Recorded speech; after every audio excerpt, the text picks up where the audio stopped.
Mercedes have told me take the all-new Mercedes AMG here in Thomas Blue this morning here and tell us later if you find this one better than the Porsche 911. We're going to find out here with Thomas Autogefühl in 4K, full screen, full length. Let's go with the all-new generation of the AMG GT.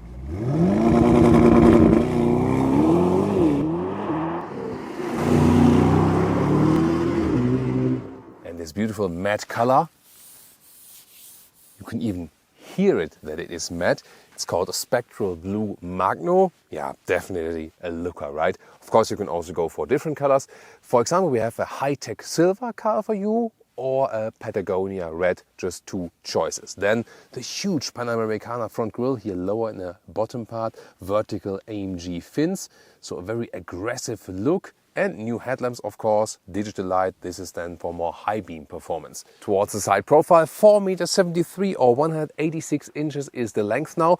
If we compare the predecessor, that is now 18 centimeters or 7 inches longer than the predecessor. So massive gain in length, and also new 2+2 seater concept on the inside. We'll soon find out more about that. Wheels 20 inch or here 21 inch, the bigger ones, with a nice aerodynamic optimization in this ring here. Brake calipers here in black, but you can also get, for example, yellow ones. And later on you will also be able to order the carbon ceramic brakes. A very sleek look here at the rear because they work with active aerodynamics. Soon going to show you how this rear wing, the lower part here visually, black contrast, really large, and Autogefühl fake exhaust police alert because here the outer tips are fake, real exhaust on the inside. And technology-wise also very interesting, comes as standard here for this one, the rear axle steering up to 2.5 degrees. The rear wheels can turn in the opposite direction. Turning indicators, we have here this 3-dot structure in the front. And turning indicators here in the rear, underneath the normal lamps, really wide. And here at the steering wheel, I can activate the lift function, then the front of the vehicle is being lifted 3 centimeters. That's a helpful function for a basement garage or something, or where you have like some steep exits or entries to not damage the vehicle. And what we also have is active aerodynamics here underneath the vehicle in the front. This is extending, and this actually gives you more downforce in the front without having a negative effect on the rear. This is very interesting. And the second part of the active aerodynamics we find here at the rear. That looks really spectacular, doesn't it? So I can also activate or deactivate it from the interior at the steering wheel. However, it's also deploying automatically at certain speeds. This is the key fob, feels kind of cool, AMG logo. Then the door handles, here you slide them and then they come out. To me, it's always just more complicated, you know. So sometimes you easily want to get in the vehicle, then you have to wait for that. Or what do you think about that? Door closing sound is not that good. It's frameless though. Some rare vehicles have good sounds when they have frameless doors. Then inside of the doors, everything is not with black plastic. Also in the lower part, also inside of the door pockets and so on. Then a lot of high gloss black piano lacquer, we know that. Here the seat control for heating and cooling, for example. Then we have a fat AMG entry badge right here. And of course the AMG steering wheel with 2 horizontal spokes. This once again the hashtag capacitive BS controls on the steering wheel. But cooler are these ones here, so the buttons where I can activate the rear wing, for example.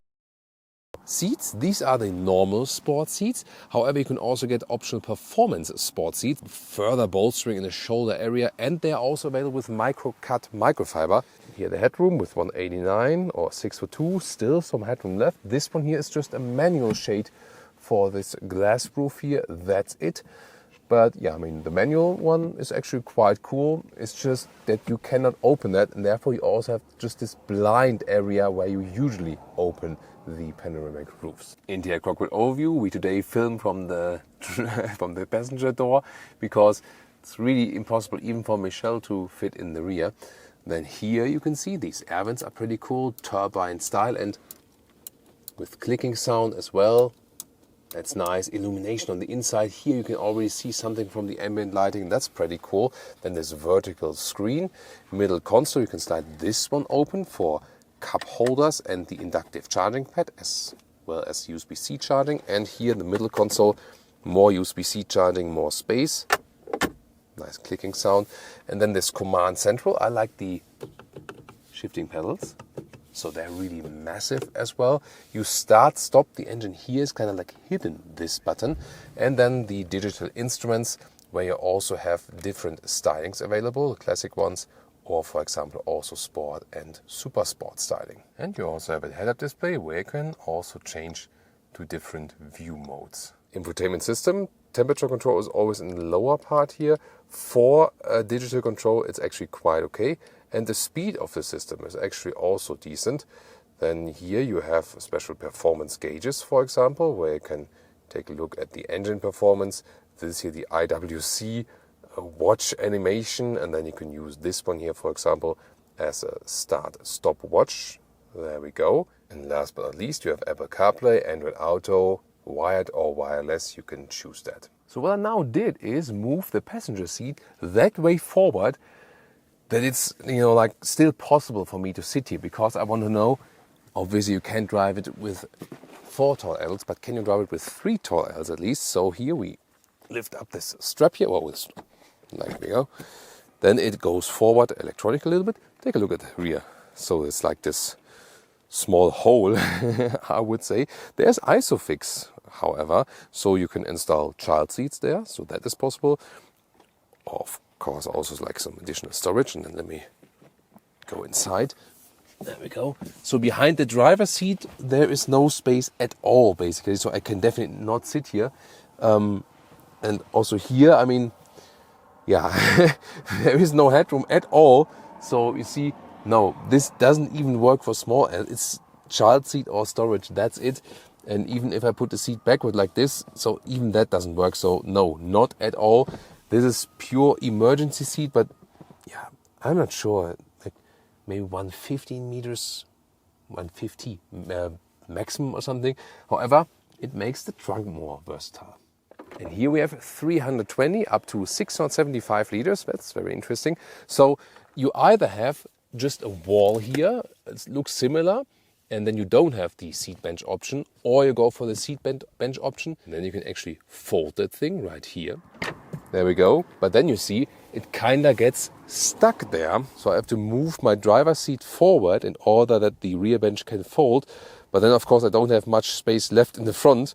That's the thing. But here I can let it fall down and then move the seat backwards again. So that is a possibility. But then you have to say, for such a sporty vehicle, the trunk is kind of versatile. Here the width is about 80 centimeters or 31 inches, and the normal length is like 90 centimeters, 35 inches, and the total length then here to the front seat, this is more like 150 meters or 59 inches.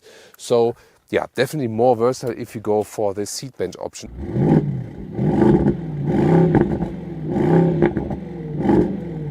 Under the hood, tada, a 4-liter V8 biturbo, 585 horsepower here in the 63 version.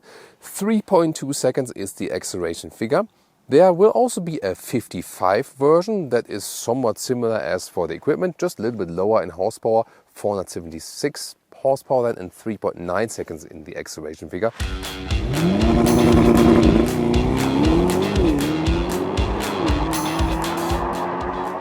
Thomas's Performance Driving Lounge. Let's go to the Sport Plus mode and launch that a little bit slightly uphill with the race start.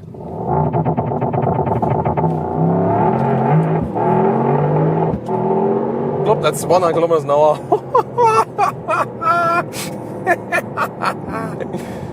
Woo!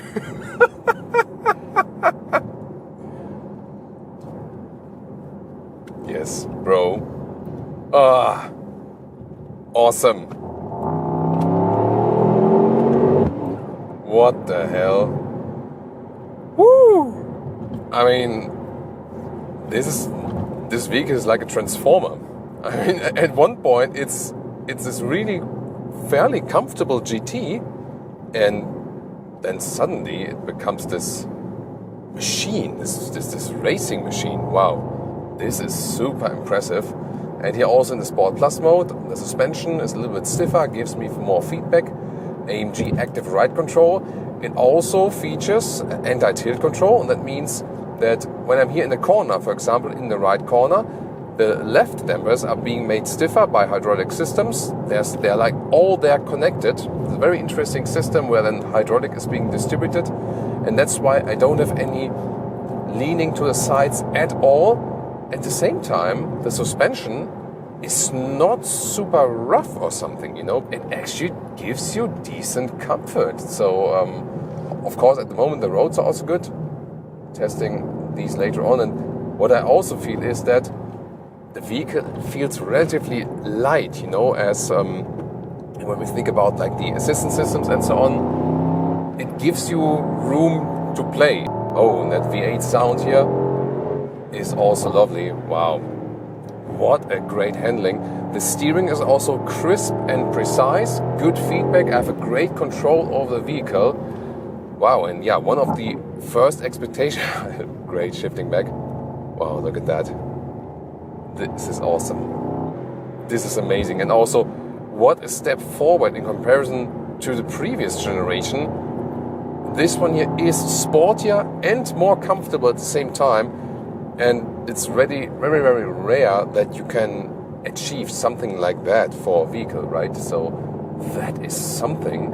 By the way, if you want a little bit more control, but at the same time still want sporty feeling, sport mode is just more than enough. Definitely also for public roads, so I'd rather recommend that for public roads.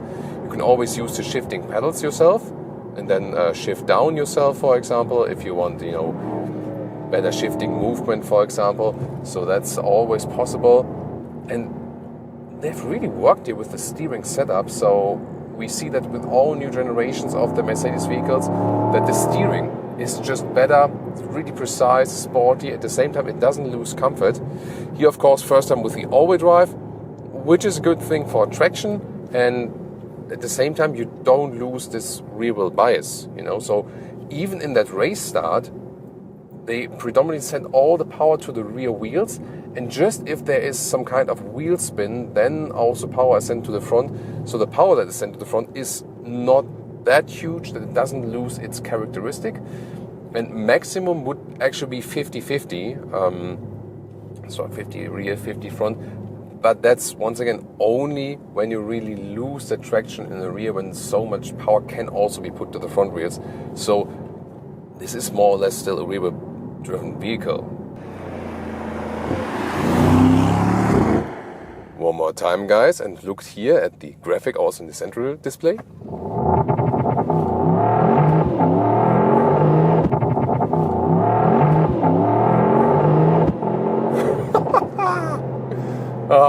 Wow, this is just amazing. Wow, and so controlled also, this race start. I love that. So this sporty feeling, initially said, can this be a real challenger to the 911? Now also with the rear bench concept and so on. And on the sporty side, definitely. Yes, definitely. You know that the direct one would be the 911 Turbo. Maybe not quite the S, but I mean, like, this is like point something of seconds difference in the acceleration. You can also take this one here as a 911 Turbo S competitor, no doubt about that. And then you can also put it to comfort mode, for example, and it becomes this cruiser, you know. It's a little bit calmer then, of course, from the exhaust and so on. The steering is still crisp and sporty, and you're just hooking up to the road a little bit better. Here, when you shift down yourself, or when the gear goes down, then it comes to life immediately, and you can also very comfortably cruise it. For example, here, I mean, this really attacking the roads, and you can really enjoy that. I'm really a fan of the suspension. It still gives you comfort, it's not that rough, and also the steering setup and so on. That's so cool. Wow, so you can use this here as a true Grand Tourer that works very well. And I feel that in the comfort, it even delivers more than a 911. So, indeed, I have to say, if you ask me right now, would you go for 911 or would you take this one here, the new Mercedes AMG GT? Would be this one here for me.